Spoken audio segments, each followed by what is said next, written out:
नमस्कार। आज चिंतन में मैं चर्चा करना चाह रहा हूं दो विचारधाराओं को, जो जिसमें हमेशा टकराव होता आया है और आगे भी टकराव दिखेगा। वह एक विचारधारा है अम्बेडकरवादी विचारधारा, जो अपने आप को महात्मा गौतम बुद्ध को आदर्श मानता है, और दूसरा विचारधारा है मनु के संतानों का, जो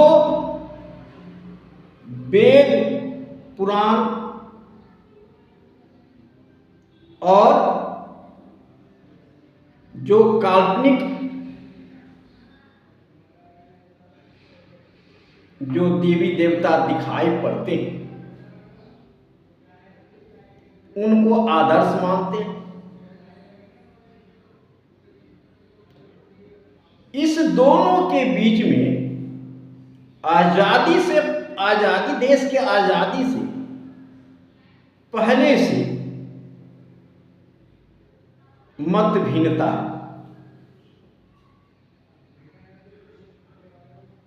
एक दूसरे के बीच टकराव होता रहा है।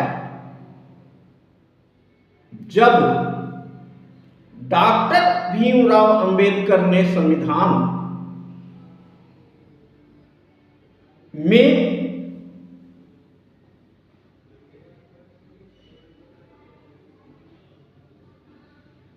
महात्मा गौतम बुद्ध के विचारधाराओं को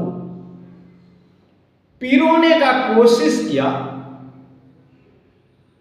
तो दूसरा धारा इसका विरोध में खड़ा हो गया। कुछ हद तक डॉक्टर अंबेडकर साहब अपने लक्ष्य पर खरे उतरे और उन्होंने संविधान में बुद्ध के सिद्धांत को पिरोने का काम किया, जो आज मानवता, समानता, एकता, भाईचारे की बात करता है। इसका विपरीत मनु व्यवस्थावादी लोग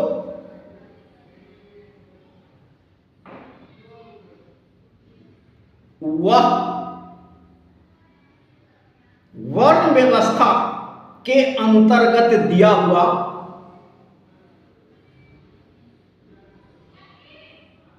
जो उनका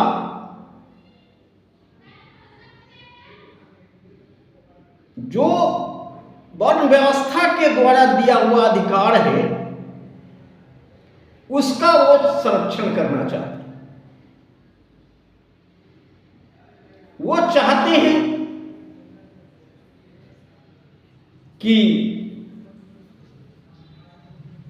मनुस्मृति लागू हो और वर्ण व्यवस्था का जो सिद्धांत है, जिसको जो कार्य दिया गया है उससे वह अलग न हटे। उसके अंतर्गत ब्राह्मणों को सबसे ऊंचा स्थान दिया गया, उसके बाद क्षत्रियों को दिया गया, उसके बाद वैश्यों को दिया गया। तीनों मिलाकर के ये 15% के लोग चौथा वर्ग को शूद्र और सेवक का सेवा करने वाला, और इनको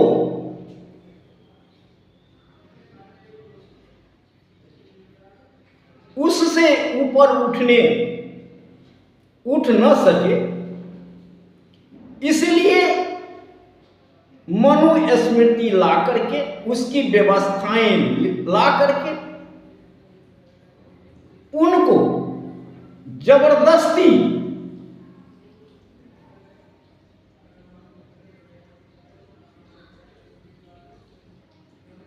सेवक का कार्य कराने की व्यवस्था की। उनको पढ़ने की अधिकार नहीं,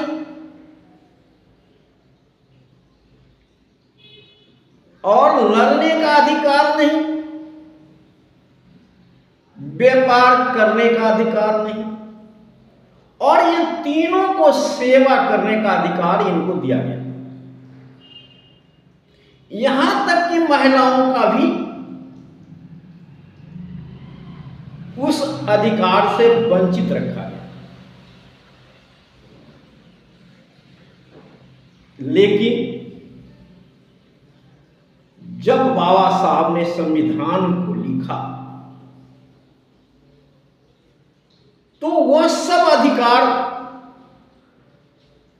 85% के लोगों को दिया, जो मानवता समानता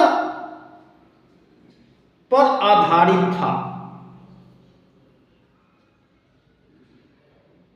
जो सबको आगे बढ़ने का, सबको पढ़ने का, सबको व्यापार करने का, सबको लड़ने का, और सबको अपनी आवाज उठाने का हक दिया।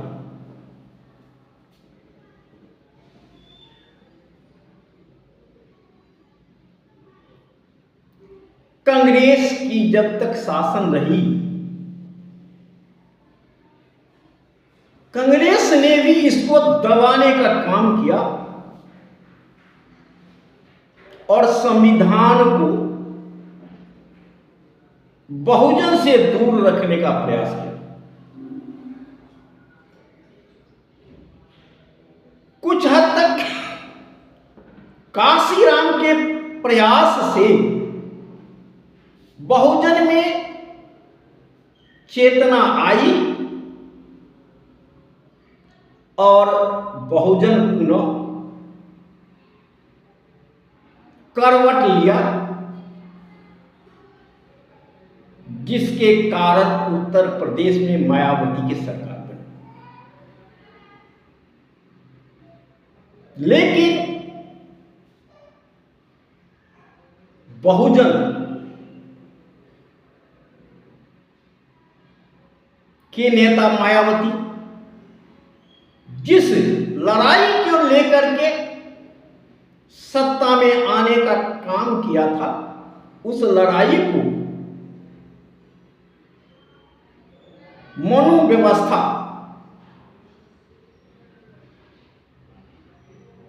बनाने वाले लोगों के दबाव में वह गाड़ी वहीं रुक गई और आगे नहीं बढ़ पाई। जब शिक्षा में जागृति आई, शिक्षा के स्तर बढ़ा, तो फिर संविधान और मनुस्मृति को, विचारधाराओं को जानना शुरू किया और जो संविधान में दिया हुआ बाबा साहब का अधिकार है उसको खोजने का प्रयास किया, उसको जानने का प्रयास किया। तो इस दो विचारधाराओं के बीच संघर्ष, विचारधाराओं का संघर्ष शुरू हो गया।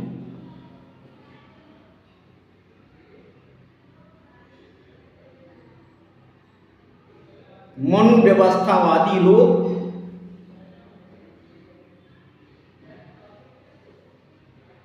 धार्मिक उन्माद फैला करके, मतलब धर्म सत्ता पर कब्जा करके, धर्म सत्ता और राज सत्ता को तालमेल करके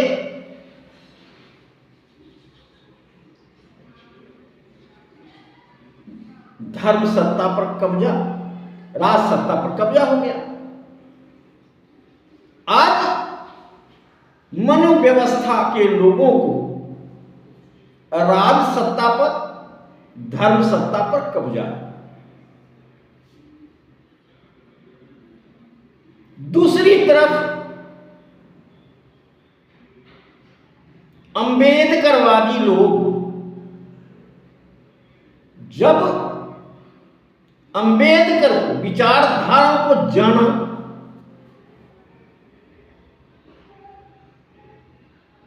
संविधान को जाना और अपने पूर्वज को, इतिहास को जाना, महात्मा ज्योतिराव फूले, सावित्रीबाई फूले, विश्व विजेता चंद्रगुप्त मौर्य, विश्व विजेता प्रियदर्शी सम्राट अशोक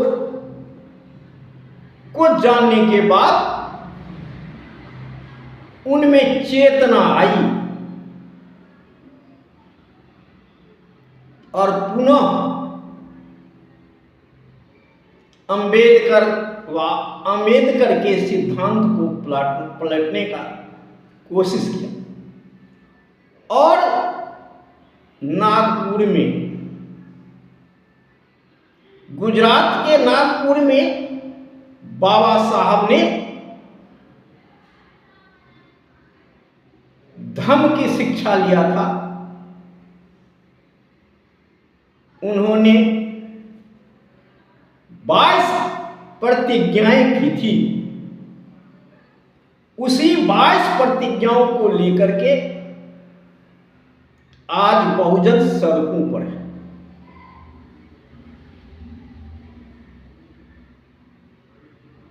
मतलब कहने का, जो 80% हिंदू अपने आप को मानते थे, हिंदू राष्ट्र बनाना चाहते थे, इसमें एक विचारधारा है,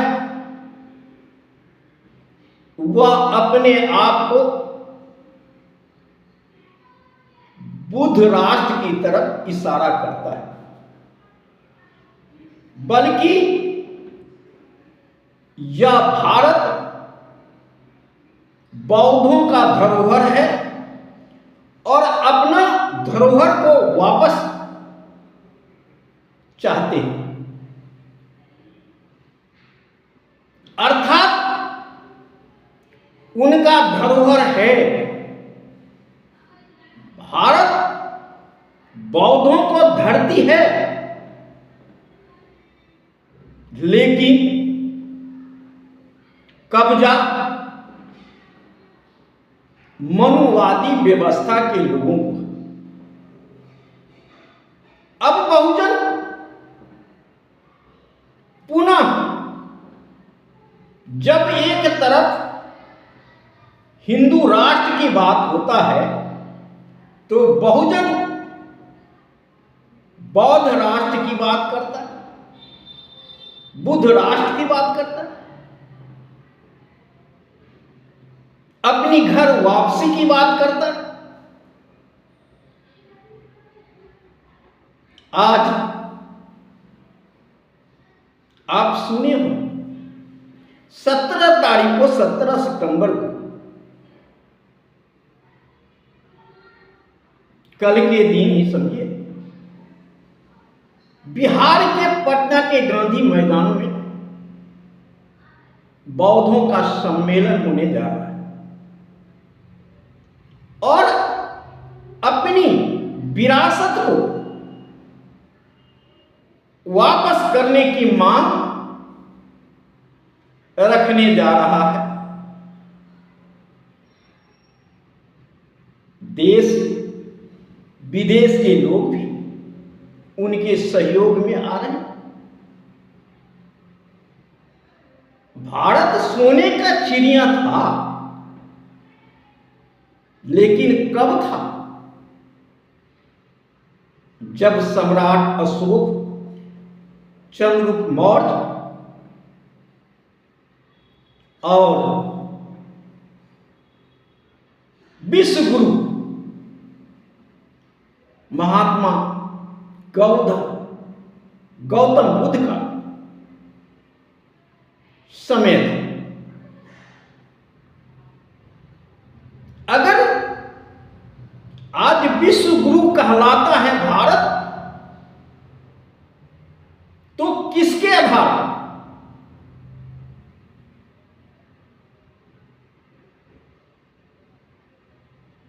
इन्हीं विश्व गुरु और विश्व विजेता के आधार पर भारत विश्व गुरु बना। आज उस विश्व गुरु भारत को क्या हाल है, आपसे छिपा नहीं। लेकिन बहुजन पुनः भारत को सोने की चिड़िया बनाना चाहता है, पुनः उस काल की वापसी चाहता है। इसके लिए संघर्ष कर रहा है और संघर्ष करेगा। अब लड़ाई आर पार की होगी। दो धाराओं के बीच में लड़ाई होगी और उस लड़ाई में बहुसंघ को जीत होगा, क्योंकि राजनीति में मत का बहुत बड़ा रोल है। अगर मत बहुजन के विचारधाराओं के पक्ष में चला गया तो भारत पुनः सोने का चिड़िया बन सकता। अपनी जो पुराना इतिहास था उसको वापस कर सकता।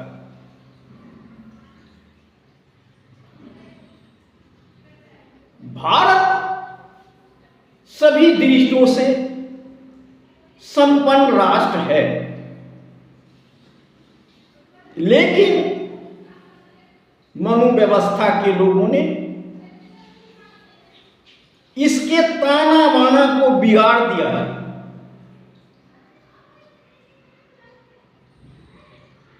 मानवता बिल्कुल समाप्त हो चुकी है। समानता की बात करना मुश्किल है। आज वर्ण व्यवस्था पुनः हावी होना चाहता है।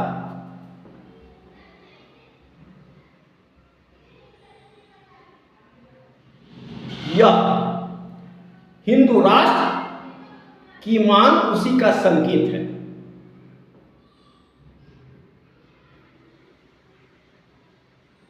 अब जनता को दो में से एक को चुनना पड़ेगा। हिंदू राष्ट्र चाहिए या बौद्ध राष्ट्र चाहिए।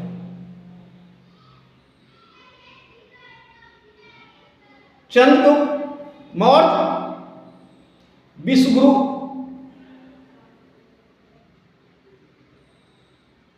गौतम बुद्ध के काल को, समय को पुनः वापस करना चाहता है। इसमें कहां तक सफलता मिलेगी हम नहीं कह सकते, लेकिन लड़ाई अब दो विचारों के बीच में होगा। यह लड़ाई सत्ता के शीर्षों तक जाए, राजनीति के केंद्र में होगा।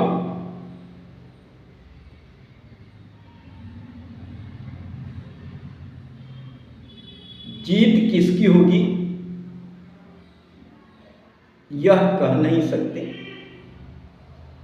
क्योंकि दो विचारधाराओं के लड़ाई के बीच में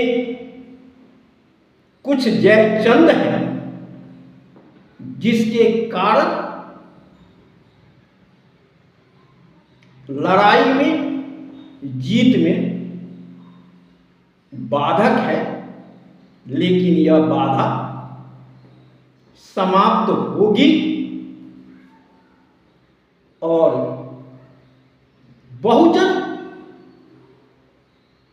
पुनः घर वापसी करेगा और बौद्ध राष्ट्र की अपनी धरोहर को वापस करेगा। ऐसा हम उम्मीद करते हैं। आपको इस पर क्या विचार है? अपना तर्क, अपना विचार देंगे। आज इतना ही। धन्यवाद।